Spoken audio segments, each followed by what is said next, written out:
ഹരേ കൃഷ്ണ. എല്ലാവർക്കും മാധവത്തിലേക്ക് സ്വാഗതം. സുന്ദരകാന്ഡമാണ് ഇപ്പോൾ നമ്മൾ പറഞ്ഞുകൊണ്ടിരിക്കുന്നത്. കഴിഞ്ഞ ദിവസം നമ്മൾ പറഞ്ഞത് വീരഹനുമാൻ സമുദ്രം താണ്ടി ലങ്കയിൽ എത്തിച്ചേരുന്ന ആ ഭാഗം വരെയാണ്. അങ്ങനെ വീരനായ ഹനുമാൻ ലങ്കയിലേക്ക് കടക്കുകയാണ്. അതീവ മനോഹരിയായി ലങ്ക കാണപ്പെട്ടു. വെള്ളിയും രത്നവും കനകവും സ്ഫടികവും കൊണ്ട് നിർമ്മിച്ച രമ്യസ്ഥലങ്ങൾ അത് കണ്ട് ഹനുമാൻ അത്ഭുതപ്പെട്ടു. അപ്പോൾ ഒരു ഭീകരമായ രൂപം അവിടെ ഹനുമാൻ കാണുകയാണ്. ഇടത്തെ കൈയിൽ മണിയും വലത്തെ കൈയിൽ വാളും, രണ്ട് സൂര്യന്മാരെ പോലെ ജ്വലിക്കുന്ന കണ്ണുകൾ, ബ്രഹ്മം പോലെ അഗ്നി പോലെ ഭയപ്പെടുത്തുന്ന തേജസ്, ഇളക്കുന്ന നാവ്, പുറകിൽ വിരിച്ചിട്ടതുപോലെ കിടക്കുന്ന ജട, കറുത്ത നിറം, തലയോട്ടി കൊരുത്ത മാല കഴുത്തിൽ ധരിച്ചിട്ടുണ്ട്, വസ്ത്രം പുലിത്തോൽ, കാതിൽ ചന്ദ്രക്കല പോലെയുള്ള മാണിക്യ കുണ്ഡലങ്ങൾ. ആ രൂപത്തെ ഹനുമാൻ കൈകൂപ്പി. എന്നിട്ട് ആ രൂപത്തിനോട് ചോദിച്ചു, ശാസ്ത്രത്തിൽ ഞാൻ ശിവപ്രിയയായ ദേവിയെപ്പറ്റി പഠിച്ചിട്ടുണ്ട്. എന്താണമ്മേ അങ്ങിവിടെ? കണ്ടിട്ടു തന്നെ എനിക്ക് ഭയമാകുന്നു. എങ്ങനെയാണ് അവിടുന്ന് ഈ ലങ്കാപുരിയിൽ വന്നുപെട്ടത്? ഹനുമാന്റെ ഇപ്രകാരമുള്ള ചോദ്യം കേട്ടപ്പോൾ ആ രൂപം ഹനുമാനോട് ഇങ്ങനെ പറഞ്ഞു, ശങ്കരപ്രണയിനിയായ ഞാൻ ശങ്കരൻ്റെ ആജ്ഞ അനുസരിച്ചു തന്നെയാണ് ഇവിടെ വന്നത്. ബ്രഹ്മാവ് ലങ്കാപുരി സൃഷ്ടിച്ചതു മുതൽ ഞാനാണ് ലങ്കയെ സംരക്ഷിക്കുന്നത്. ശിവചരണങ്ങളിൽ പ്രണമിച്ചുകൊണ്ട് ഒരിക്കൽ ഞാൻ ഭഗവാനോട് ചോദിച്ചു, പ്രഭു, ഞാൻ രാവണൻ്റെ ഭവനത്തിൽ എത്ര കാലം ജീവിക്കണം? അത് കേട്ടപ്പോൾ ശങ്കരൻ എന്നോട് പറഞ്ഞു, രാമൻ അവതരിക്കുന്നത് വരെ. രാമൻ ദശരഥൻ്റെ പുത്രനായി അയോധ്യയിൽ പിറക്കും. പിതൃസത്യം പാലിക്കുന്നതിനായി വനവാസം ചെയ്യുമ്പോൾ അദ്ദേഹത്തിൻ്റെ പത്നി സീതയെ രാവണൻ അപഹരിക്കും. സീതയെ അന്വേഷിക്കുന്നതിനായി വാനരൻ്റെ ആകൃതിയിലുള്ള ഹനുമാൻ എന്ന പേരിലുള്ള ഒരു ഭൃത്യൻ രാമൻ്റെ ആജ്ഞ അനുസരിച്ച് ഇവിടേക്ക് എത്തും. ആ ഹനുമാനെ കാണുമ്പോൾ നിനക്ക് ലങ്ക വെടിഞ്ഞ് സ്വസ്ഥാനത്തേക്ക് പോകാം. അങ്ങനെ മഹേശ്വരൻ പറഞ്ഞതനുസരിച്ച് ഞാൻ ഇവിടെ വസിക്കുന്നു. ഹനുമാനെ കാണാതെ എനിക്ക് തിരികെ പോകുവാൻ കഴിയുകയില്ല. നീ ആരുടെ ഭൃത്യനാണ്? എവിടെയാണ് നിന്റെ ഭവനം? ഇങ്ങനെ ആ രൂപം ഹനുമാനോട് ചോദിച്ചു. അത് കേട്ട് ഹനുമാൻ ഇപ്രകാരം പറഞ്ഞു, ഞാൻ രാമൻ്റെ ഭൃത്യൻ, സുഗ്രീവൻ്റെ മിത്രം, പവനൻ്റെ പുത്രൻ. സീതയുടെ അന്വേഷണത്തിനായി, സീതാദേവിയെ അന്വേഷിക്കുന്നതിനായി എത്തിച്ചേർന്ന രാമഭൃത്യനായതുകൊണ്ട് തന്നെ ഞാൻ സമുദ്രം തരണം ചെയ്ത് ഇവിടെ എത്തിച്ചേർന്നു. എൻ്റെ പേര് ഹനുമാൻ. ഇത് കേട്ടപ്പോൾ ചാമുണ്ട പുഞ്ചിരിച്ചു. ഹനുമാനെ കണ്ടതിനു ശേഷം ചാമുണ്ട തൻ്റെ ലക്ഷ്യം പൂർത്തിയാക്കി പെട്ടെന്നു തന്നെ കൈലാസത്തിലേക്ക് മടങ്ങിപ്പോയി. ഇതാണ് രാമായണത്തിൽ പറയുന്ന ചാമുണ്ട മോക്ഷം. ഹനുമാൻ അതിനുശേഷം ലങ്ക മുഴുവനും അന്വേഷിക്കുകയാണ് സീതാദേവിയെ. ധാരാളം വനപ്രദേശങ്ങൾ ലങ്കയിലുണ്ട്. എല്ലായിടത്തും അന്വേഷിച്ചു, പക്ഷേ എങ്ങും സീതയെ കാണാനായിട്ട് സാധിച്ചില്ല. അതിമനോഹരമായ ഒരു പ്രദേശമായിരുന്നു ലങ്ക. ലങ്കാപുരിയിൽ വന്ന് രാവണൻ്റെ പ്രതാപത്തിനെതിരെ വാനരസേനയ്ക്ക് എന്തു ചെയ്യാൻ സാധിക്കും? ഇവിടെ വന്നു ചേരാൻ തന്നെ ആർക്കാണ് സാധിക്കുന്നത്? അതിനാർക്കാണ് കരുത്തുള്ളത്? ഏറിയാൽ 4 പേർക്ക് ഇവിടെ വരാൻ സാധിക്കുമായിരിക്കും. സുഗ്രീവൻ, നീലൻ, അംഗദൻ, പിന്നെ ഞാനും. എന്തു തന്നെ സംഭവിച്ചാലും സീതാദേവിയെ കാണുക തന്നെ ചെയ്യണം.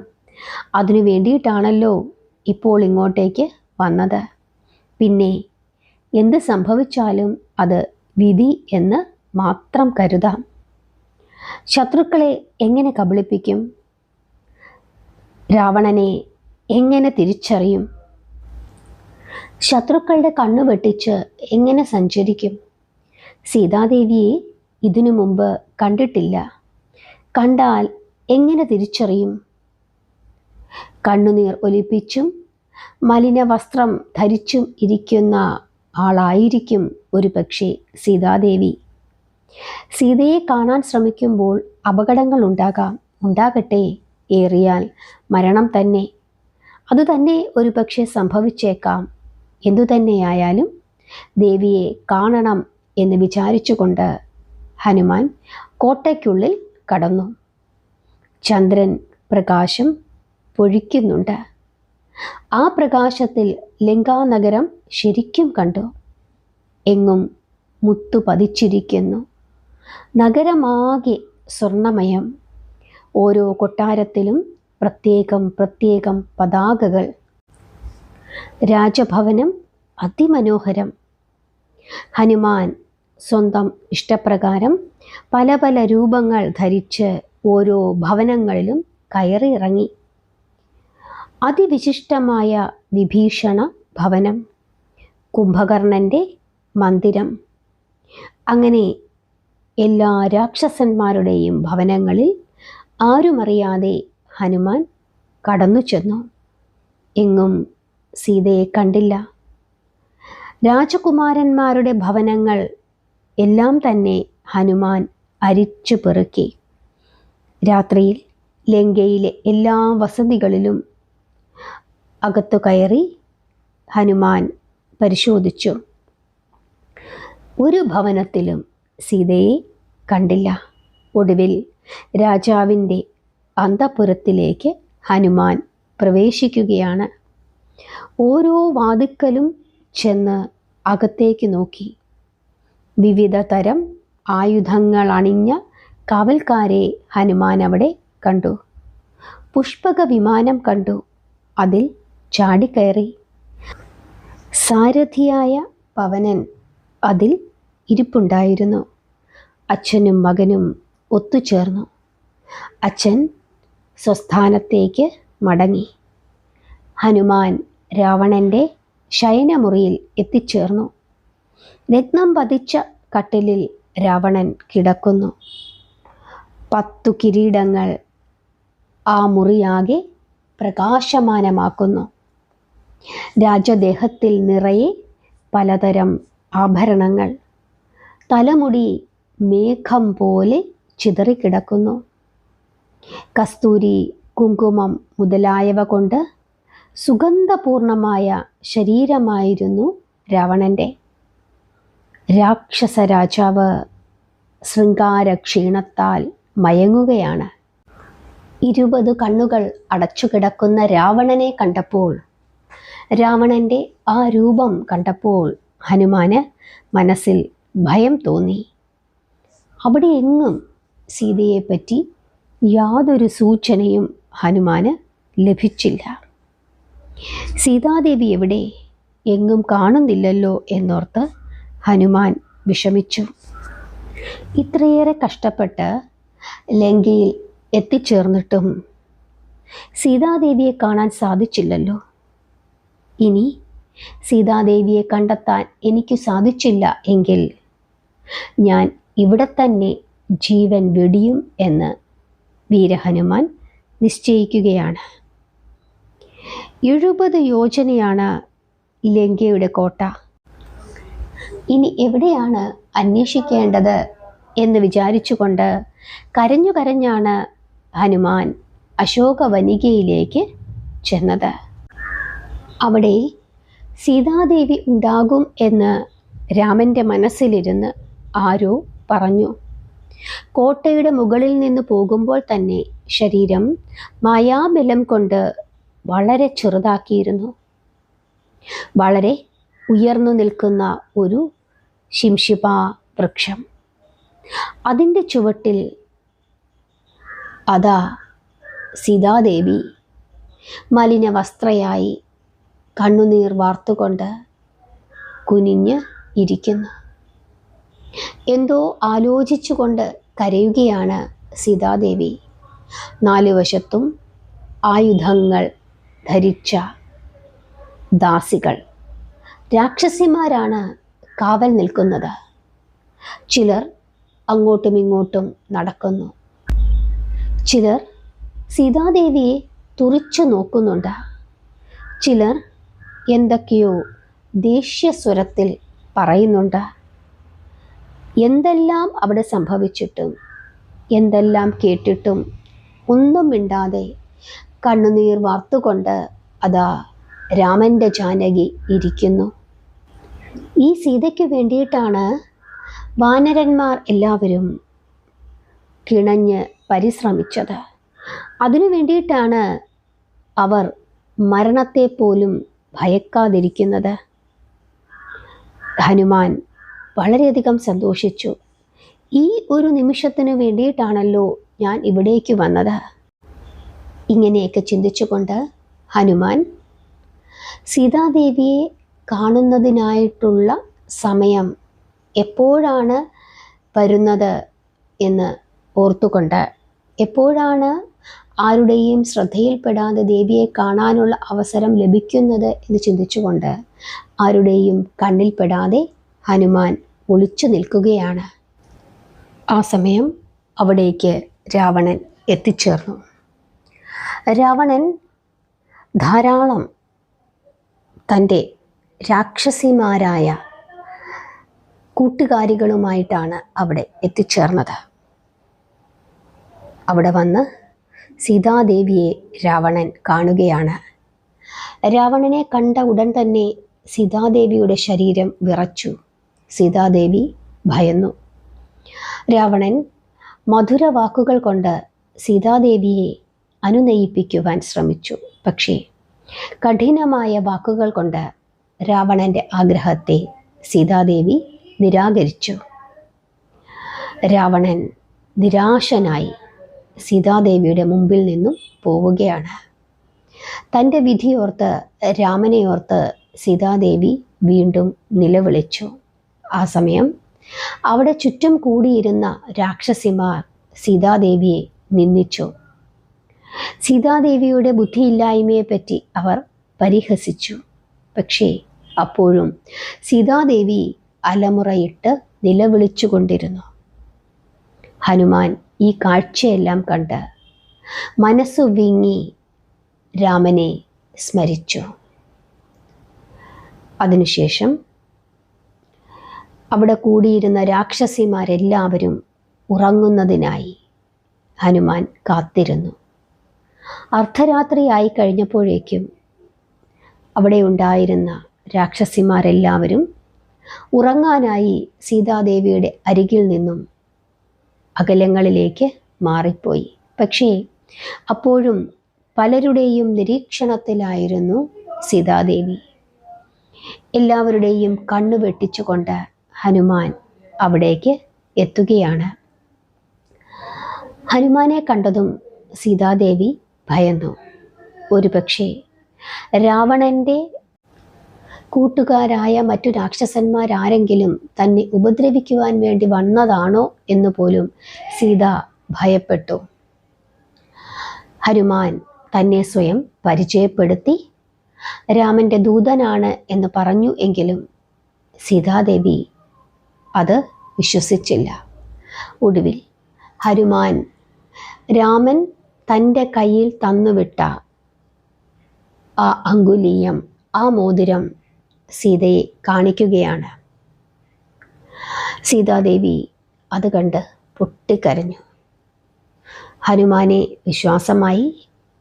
സീതാദേവി ആ മോതിരം ഒരു വളയായി കയ്യിലിട്ടു എന്നാണ് രാമായണം പറയുന്നത്. കാരണം അത്രത്തോളം ക്ഷീണിച്ചിരുന്നു സീത. ഒരാഹാരവും സീത കഴിക്കുന്നുണ്ടായിരുന്നില്ല. എപ്പോഴും കരച്ചിലാണ്, ഉറക്കം പോലുമില്ല. അതുകൊണ്ട് തന്നെ സീതാദേവി വളരെയധികം ക്ഷീണിച്ചിരുന്നു. അത് കണ്ടപ്പോൾ ഹനുമാൻ മനസ്സ് വിഷമിച്ച് രാമ എന്ന് വിളിച്ചുകൊണ്ട് വീണ്ടും നിലവിളിക്കുകയാണ്. അത് കണ്ടപ്പോൾ സീതാദേവിക്കും വളരെയധികം സങ്കടമായി. സീതാദേവിയെ ഹനുമാൻ സമാധാനിപ്പിക്കുന്നു. 1 മാസത്തിനകം രാമൻ വന്ന് ദേവിയെ മോചിപ്പിക്കും എന്ന് ദേവിക്ക് ഉറപ്പ് നൽകുന്നു. അതിനുശേഷം ഹനുമാൻ മടങ്ങാൻ പോവുകയാണ്. മടങ്ങുന്ന നേരത്ത് രാമന് കൊടുക്കുവാനായി എന്തെങ്കിലും അടയാളം തന്നു വിടണം എന്ന് ഹനുമാൻ ദേവിയോട് ആവശ്യപ്പെടുന്നു. ദേവി കരഞ്ഞുകൊണ്ട് തൻ്റെ ശിരസിൽ ചൂടിയിരുന്ന ഒരു രത്നം, ഒരു ശിരോരത്നം എടുത്തുകൊണ്ട് ഹനുമാന് കൊടുക്കുകയാണ്. എന്നിട്ട് ഈ രത്നം രാമന് കൊടുക്കൂ എന്ന് സീതാദേവി ഹനുമാനോട് ആവശ്യപ്പെടുന്നു.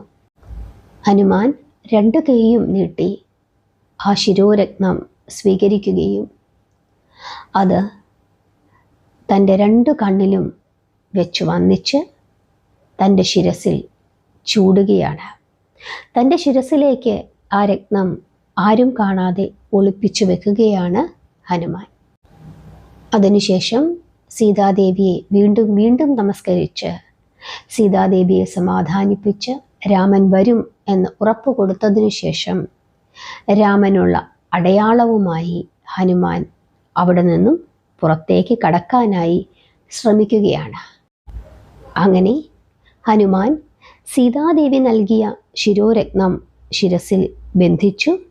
അതിനുശേഷം അവിടെ ഇരുന്നു കൊണ്ട് വിചാരിക്കുകയാണ്, ഞാൻ ദൂതൻ, ഭയമോ ദുഃഖമോ സന്തോഷമോ ഒന്നും എന്നെ ബാധിക്കരുത്. രാമൻ്റെ കാര്യം നടത്തുവാനായി ഞാൻ ഇവിടേക്ക് എത്തിച്ചേർന്നു. കാര്യം നടത്തുവാൻ പോകുന്നതിന് മുമ്പ് രാവണനെ എന്തെങ്കിലും ഒരു അടയാളം കാണിക്കണം. സീതയ്ക്ക് സന്തോഷവും രാവണന് ഭയവും ഉണ്ടാകുന്ന ഒരു അടയാളം. ഇങ്ങനെ ഹനുമാൻ ചിന്തിച്ചപ്പോൾ സീത പറയുകയാണ്, പവനപുത്ര, അമൃത ഫലങ്ങളിൽ എന്തെങ്കിലും ഭക്ഷിച്ചിട്ട് പോവുക. ഇങ്ങനെ പറഞ്ഞുകൊണ്ട് സീതാദേവി ഒരു പഴം കയ്യിലെടുത്തു. ഹനുമാൻ അത് ഭക്ഷിച്ചു. അമ്മേ, ഈ പഴം ഉണ്ടാകുന്ന മരം എവിടെയാണ്? ഞാൻ ഈ പഴം മുഴുവൻ തിന്നേക്കാം. ഹനുമാന്റെ ഇപ്രകാരമുള്ള വാക്കുകൾ കേട്ടപ്പോൾ സീതാദേവി ഹനുമാനെ വിലക്കി. പാടില്ല പുത്ര, നീ ഒരുവൻ മാത്രമാണ്. ഇവിടെ ധാരാളം രാക്ഷസന്മാരുണ്ട്. അവരുടെ കണ്ണിൽപ്പെട്ടാൽ അവർ നിന്നെ വധിക്കും. അങ്ങനെ വന്നാൽ രാമനെ വിവരം അറിയിക്കുവാൻ നിനക്ക് സാധിക്കുകയില്ല. അതുകൊണ്ട് നീ ആപത്ത് ക്ഷണിച്ചു വരുത്തരുത്. ഇങ്ങനെ സീതാദേവി ഹനുമാനെ ഉപദേശിച്ചപ്പോൾ, ഇല്ല അമ്മേ, രാക്ഷസപ്പടയെ ഞാൻ സംഹരിക്കും. അമൃതവനം അത് എവിടെയാണ്? അതുമാത്രം അമ്മ കാണിച്ചു തരിക എന്ന് ഹനുമാൻ സീതാദേവിയോട് പറയുന്നു. സീതാദേവി വിരൽ ചൂണ്ടിക്കൊണ്ട് ഈ അമൃതപഴങ്ങൾ വിളയുന്ന ആ വനം, അമൃതവനം, അത് കാണിച്ചു കൊടുത്തു. പവനൻ്റെ പുത്രൻ ശബ്ദമുണ്ടാക്കാതെ അങ്ങോട്ടേക്ക് കുതിച്ചു.